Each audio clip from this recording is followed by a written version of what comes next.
အားလုံးမင်္ဂလာပါခင်ဗျာ blog ပိုင်းချစ်သူကနေပြန်လဲကြိုဆိုပါရခင်ဗျာကျွန်တော်ဒီတစ်ခါကို sharing လုပ်ပြီးမှာကတော့ကျွန်တော်တို့ Excel သင်ခန်းစာပဲဖြစ်ပါတယ်ကျွန်တော်တို့ Excel ထဲမှာစဉ်းစရာတွက်ပုံတွက်ပြီးအသေးစိတ်ချက်လက်တွေကိုကျွန်တော်ဒီဗီဒီယိုတစ်ပိုင်းတစ်ပိုင်းတင်သွားပေးမှာဖြစ်ပါတယ်ဒါဆိုလို့ရှိရင်ကျွန်တော်အတူတူလိုက်ကြည့်လိုက်ရအောင်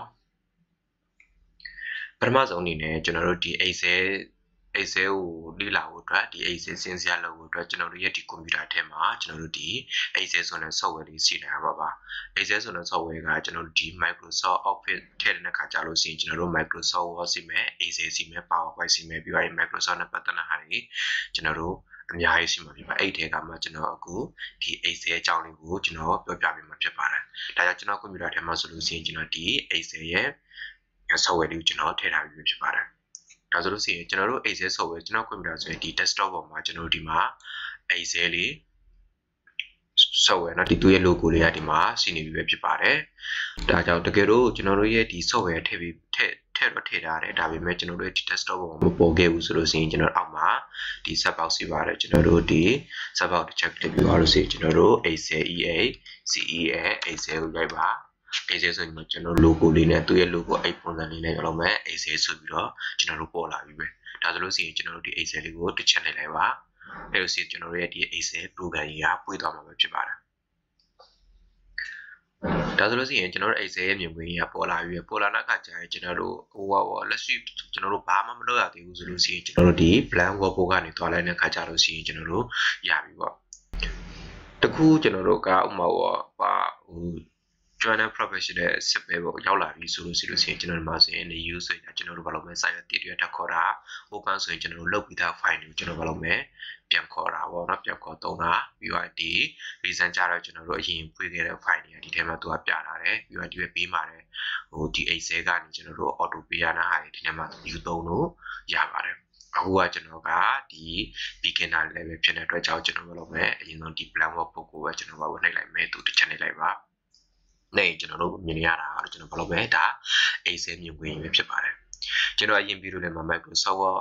အကြောင်းကိုတင်ပေးခဲ့တာပေါ့နော်တော်တော်များတင်ပေးခဲ့ပြီးပါပြီကျန်တဲ့ဟာလည်းကျန်သေးတာပေါ့ကျွန်တော်အချိန်ရရင်ပြန်တင်ပေးသွားမှာပါဒါဆိုလို့ရှိရင်ကျွန်တော်ဒီ Excel ကိုကြည့်လိုက်ကြရပြီကျွန်တော်တို့မှာ Excel ဆိုတော့ကျွန်တော်စဉ်းစားလောက်မှဖြစ်တော့ကျွန်တော်ဘာလို့မလဲ row တွေ column တွေနဲ့ဖွက်ထားတယ်မှာဆိုရင် row တွေ column တွေအများကြီးပဲကျွန်တော်ဘာလို့မလဲဖွက်ထားတော့ပေါ့နော်သူဖွက်စီတာတော့ပေါ့ဒါဆိုလို့ရှိရင်ကျွန်တော်တို့ Excel ရဲ့ဒီ program တွေရောက်လာပြီဆိုလို့ရှိရင်ကျွန်တော်တို့ဒီ Excel ရဲ့အခေါ်အဝေါ်လေးကိုသိထားဖို့လိုအပ်ပါတယ်ဒါဆိုလို့ရှိရင်ကျွန်တော်တို့ Excel ရဲ့ဒီ program ရဲ့အခေါ်အဝေါ်လေးတွေနည်းနည်းလိုက်ကြည့်လိုက်ရအောင်ကျွန်တော်တို့အပေါ်ဆုံးမှာကြည့်ပါအပေါ်ဆုံးမှာကျွန်တော်တို့ဒီbold 1လို့ရေးထားတာပေါ့နော်ကျွန်တော်တို့ဒီမှာဆိုရင်ကျွန်တော်အပေါ်ဒီ title မှာကျွန်တော်တို့ဒီ bold 1လို့ရေးထားဒီ bold 1ကြတော့ကျွန်တော်တို့ Excel မှာပေါ့ဒီ bold 1မှာဒီ Microsoft Word ဆိုကျွန်တော် document နဲ့ပြတာပေါ့ဒီပုတ်ဝါနဲ့ကျွန်တော်တို့မယ်တိုက်တယ်ဘာလို့ခေါ်ပါတယ်ကျွန်တော်တို့တိုက်တယ်ဘာလို့ခေါ်ပါတယ်ဒီတိုက်တယ်ဘာကဘယ်အချိန်မှာအသုံးဝင်လဲဆိုလို့ရှိရင်ကျွန်တော်တို့စာရွက်တစ်ရွက်ကိုသိမ်းလိုက်တဲ့ခါကျရင်ကျွန်တော်တို့စာရွက်ကသိမ်းပြီးပြီလားမသိမ်းပြီးပြီလားသိကြည့်တဲ့ခါကျလို့ရှိရင်ဒီတိုက်တယ်ဘာလေးကအသုံးဝင်မှာပဲဖြစ်ပါတယ်ဒါဆိုလို့ရှိရင်ကျွန်တော်တို့ရဲ့ဒီကျွန်တော်ရဲ့ဒီတိုက်တယ်ဘာလေးရဲ့အလုပ်လုပ်ပုံပေါ့နော်ကြည့်လိုက်ရအောင်ဒါဆိုလို့ရှိရင်ဒီစာရွက်မှာကျွန်တော်က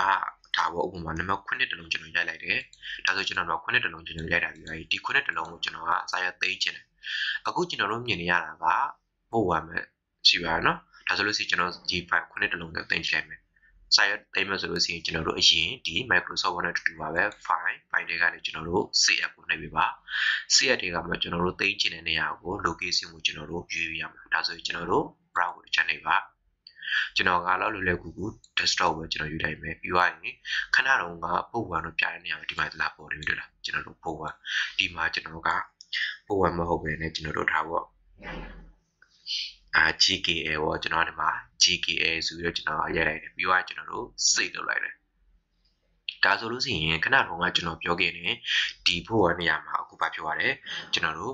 GKL ဆိုပြီးတော့လာပေါ်နေပြီကျွန်တော်ဒီမှာ GKL ဆိုပြီးတော့ကျွန်တော်လာပေါ်တယ်ဒါတိုက်တယ်ဘာပေါ့ဒါတိုက်တယ်ဘာကအသုံးဝင်တာပေါ့နော်တခါကျကျွန်တော်တို့စာရွက်ကသိမ်းပြီလားမသိမ်းရသေးဘူးလားစဉ်းစားခါကျရင်ဒီမှာချစ်စစ်လို့ရပါတယ်ဒါဆိုရင်နောက်တစ်ခုထပ်သွားမယ်ကျွန်တော်တို့ဒီမှာ home တို့ insert တို့ page layout တို့ဒီ formula တို့ data တို့ review တို့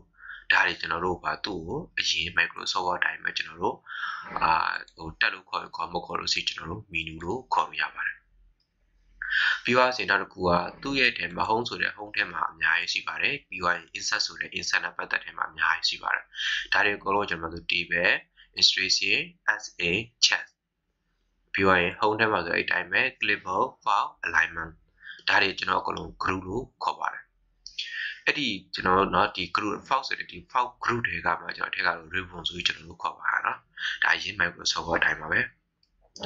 ဲပြီးတော့နောက်တစ်ခုအနေနဲ့ကျွန်တော်တို့ဒီမှာဆိုလို့ရှိရင်ကြည့်ပါကျွန်တော်ဒီမှာထောက်လိုက်တဲ့ခါကျရင်ကျွန်တော်တို့ဒီမှာဟို A2 ဖြစ်သွားတယ်ဒီမှာဆိုလို့ရှိရင် A4 ဖြစ်သွားတယ်ဒီကျွန်တော်တို့ A4 တို့ A2 တို့ B5 တို့ D6 တို့ဝင်နေနေရအောင်ကျွန်တော်တို့ name box လို့ခေါ်ပါတယ်ကျွန်တော် name box ပေါ့ name box အခုမှကြည့်သွားတယ်ကျွန်တော် B4 တို့ C4 တို့ဘာကြောင့်အဲ့လိုမျိုးဝင်လဲဆိုလို့ရှိရင်ကျွန်တော်ပြောပြမယ်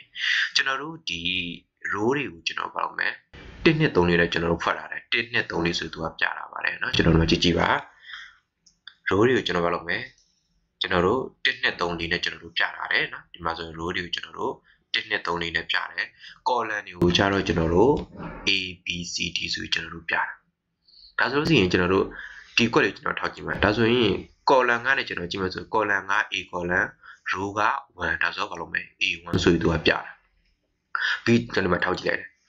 B7 ပြတာ column က B ဘာလို့မလဲ row က7ဒါကြောင့် B7 ဆိုပြီးကျွန်တော်တို့ပြတာဒီမှာတစ်ချက်ထောက်ကြည့်ကြည့်မယ်ဒါဆိုရင် column က F ပြီးသွားရင်ကျွန်တော်တို့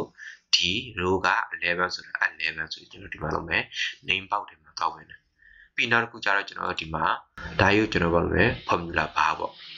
နော်ကျွန်တော်ဒါကို formula bar ကျွန်တော်တို့ equation တွေပါတယ်ရေးတဲ့အခါတွက်ချက်တဲ့အခါကျကျွန်တော်ဒီမှာဘာလို့လဲ formula bar အနေနဲ့ကျွန်တော်ဝင်ရေးလို့ရကျွန်တော်ဒီမှာရေးတဲ့ဟာအကုန်လုံးကဒီကျွန်တော်တို့ formula bar ထဲမှာကျွန်တော်တို့ဝင်တယ်ဒါကတော့ insert function ပေါ့ကျွန်တော်တို့ function တွေပါတယ်ခေါ်သုံးတဲ့အခါကျရင်ကျွန်တော်တို့ဒီ SA နေရာမှာကျွန်တော်တို့ခေါ်သုံးလို့ရပါတယ်เนาะကျွန်တော်နှိပ်လိုက်လို့ရှိရင် insert function ဆိုကျွန်တော်တို့ခေါ်သုံးလို့ရပါတယ်เนาะဒါကတော့ဒီက formula bar ဒါဆိုလို့ရှိရင်ကျွန်တော်တို့အခေါ်ပေါ်အနေချင်းသိပါပြီပြီးတော့နောက်တစ်ခုကြည့်ကြည့်မယ်ကျွန်တော်တို့ဒီမှာဆိုရင် row ရေအတွက် column ရေအတွက်ကိုကျွန်တော်စစ်ကြည့်လိုက်အောင်ကျွန်တော်တို့ဒီ row ရေအတွက်မှာကျွန်တော်1 2 3လေးဆိုဒီမှာသူပြတာလေ28 20ကျွန်တော်ဒီမျိုး mouse လေးနဲ့ဆွဲကြည့်မယ်ဆိုအောက်မှာအများကြီးတော့ရှိတာပေါ့เนาะကျွန်တော်တို့ဒီတိုင်းဆွဲရင်ကြာပါကျွန်တော် row ရဲ့ရေအတွက်ကိုကြည့်ဖို့အတွက် keyboard ကနေကျွန်တော်တို့ဘာလုပ်မလဲ keyboard ကနေကျွန်တော်တို့ control key နဲ့ပြရရင်ကျွန်တော်တို့ down arrow key ပေါ့เนาะကျွန်တော်တို့ keyboard ကနေ down arrow key တွေကိုနှိပ်လိုက်တဲ့အခါကျတော့ကျွန်တော်တို့ရဲ့ဒီ row ရဲ့အယူတက်ဘယ်လောက်စီဆိုပေါ်လာပြီဒီမှာဆိုရင်13456ဆိုရင် row ရဲ့အယူတက်ပေါ်တယ် column ဆိုတဲ့အဲ့တိုင်းမှာကျွန်တော်ကြည့်မယ် keyboard ကနေ control ပြီးသွားစီကျွန်တော်တို့ဟို right arrow ပေါ့နော်ကျွန်တော် right arrow လေးနှိပ်လိုက်တဲ့အခါကျရင်သူရဲ့ keyboard ကြတော့သူက ABCD နဲ့ဖွဲ့စည်းထားတဲ့အတွက်ကြောင့်ကျွန်တော်တို့ AAD ဆိုပြီးကျွန်တော်တို့ပြောမယ်ပြတာဒီမှာဆိုလို့ရှိရင်ကျွန်တော်တို့ AAD ဆိုကျွန်တော်တို့ပြတယ်ဒါကတော့ကျွန်တော်တို့ဒီ column ရဲ့ရေတွက်ပါဒီကျွန်တော်တို့ row ရဲ့ရေတွက်ကတော့ဒီအောက်လေးမှာသူပြထားတယ်ကျွန်တော်တို့ဒါ row ရဲ့ရေတွက်ကဒီအောက်လေးမှာပေါ့ကျွန်တော်တို့13946ဆိုပြီးတော့သူကပြထားတယ်ဒါဆိုရင် column ရဲ့ရေတွက်သိမယ် row ရဲ့ရေတွက်သိမယ်ပြီးတော့နောက်တစ်ခုအနေနဲ့ကျွန်တော်တို့ဒီ size တွေ့ရလို့ကျွန်တော်တို့ select မှတ်ချင်တဲ့အခါမျိုးဆိုလို့ရှိရင်ကျွန်တော်တို့ဒီအပေါ်ပေါ့ဒီ row နဲ့ column နဲ့ဆုံတဲ့ကြားပေါ့ဒီအပေါ်ထိပ်လေးပေါ့နော်ကျွန်တော်တို့ row နဲ့ column နဲ့ဆုံတဲ့ကြားမှာဒီထိပ်လေးမှာကျွန်တော်တို့နှိပ်လိုက်တဲ့အခါကျကျွန်တော်လုပ်မယ်ဒီ site ရအောင်အကုန်လုံး select မှတ်ပါတယ်ကျွန်တော်နော်စာရရကျွန်တော်ဒီမျိုး select မှတ်တာပေါ့ပြီးတော့နောက်တစ်ခုအနေနဲ့ကျွန်တော်ပြောတယ်ဟလားကျွန်တော်တို့ဒီ Excel မှာစာရွက်ကိုကျွန်တော်တို့ဟို row နဲ့ column နဲ့ဖွဲ့စည်းတဲ့အတွက်ကြောင့်ဒီမှာဆိုရင်တို့နှစ်ခုရဲ့စုံတဲ့နေရာမှာကျွန်တော်ဒီအကွက်လေးတစ်ခွက်အစိမ်းအောင်အကွက်လေးပေါ်တာပေါ့နော်ကျွန်တော်ကွန်ပျူတာမှာကြတော့ဒါဆိုလို့ရှိရင်ကျွန်တော်ဒီအကွက်ကလေးကိုကျွန်တော်ဘာလုပ်မလဲ10လို့ခေါ်ပါတယ်နော်ကျွန်တော်တို့ဘာလုပ်မလဲ C ရဲ့10လို့ခေါ်ပါတယ်အခုလိုမျိုးတစ်ချက်နှိပ်လိုက်တဲ့အခါကျရင်ဒါ cell တစ်ခွက်ပဲဒါပေမဲ့ဒီ cell လေးကအတောက်ရောက်တဲ့ကြောင့်သူက cell active ပေါ့ဒီ cell active ဖြစ်တဲ့ချိန်မှာမှကျွန်တော်ဘာလုပ်မလဲစာရိုက်တဲ့အခါကျရင်ရမယ်ကဏ္ဍလေးရိုက်တဲ့အခါကျရင်ကျွန်တော်ရမှာပါတခြားနေရာတွေလိုက်ရိုက်ကြည့်ပါရိုက်လို့မရဘူးเนาะပြီးတော့ဒီပေါ်ကတော့ကျွန်တော်သိပြီးသားပဲ close button ဆိုရင်ပိတ်ချလို့ရပါတယ်ဒါကြတော့ကျွန်တော်တို့ minimum ပေါ့အချင်းချင်းလုံးတော့ဟာပြီးတော့ဒီ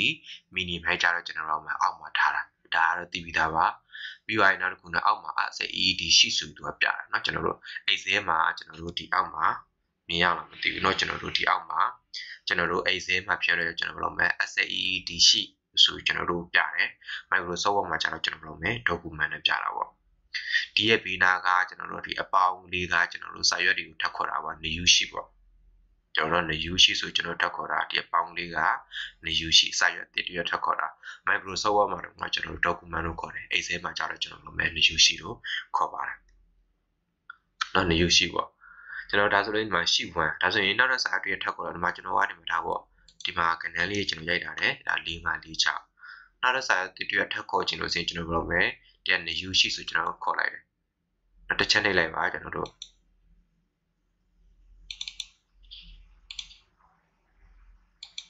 ကျွန်တော်ခေါ်လိုက်တဲ့အခါကျရင် sheet 2ဆိုပေါ်ပါတယ် sheet 1ကဒီစိတ်မှာကျွန်တော်ဘာလို့လဲတစ်ခုရှိပြီးသားဒီမှာဆို sheet 2မှာကျွန်တော်တို့ဘာလို့လဲစာရိုက်လို့ရပါတယ်ပြီးတော့ရင်အောက်ကဒီဘက်ပြီးတော့ကြည့်ကြည့်မယ်ကျွန်တော်တို့ဒီအောက်မှာကျတော့ကျွန်တော်တို့ဒီ zoom ပေါ့နော်ကျွန်တော်ဒါဆိုလို့ရှိရင်မြင်ကွင်းကအပေါင်းပဲသွားရင်ကျွန်တော်တို့ဘာလို့လဲကျင်မယ်ပြီးတော့ရင်ဒီအနှုတ်ပဲသွားရင်ကျင်ပါမယ်ဒါတွေကတော့သိပြီးသားပဲဒါဆိုလို့ရှိရင်ကျွန်တော်တို့အခြေခံတော်တော်များများလေးတော့ဒီဗီဒီယိုဖိုင်ထဲမှာသိတဲ့လောက်ရှိပြီပေါ့နော်ကျွန်တော်တို့ channel လိုလားဟာတွေကိုကျွန်တော်ဘာလို့လဲနောက်ထပ်ဗီဒီယိုမှာထပ်ပြီးတော့ပြပြပေးမှာပဲဖြစ်ပါတယ်ဒါဆိုလို့ရှိရင်ကျွန်တော်ရဲ့ဗီဒီယိုကိုဒီမှာပဲအဆုံးသတ်မှာဖြစ်ပါတယ်အဆုံးထိကြည့်ပြီးတဲ့အတွက်အားလုံးကိုကျေးဇူးတင်ပါတယ်ခင်ဗျာ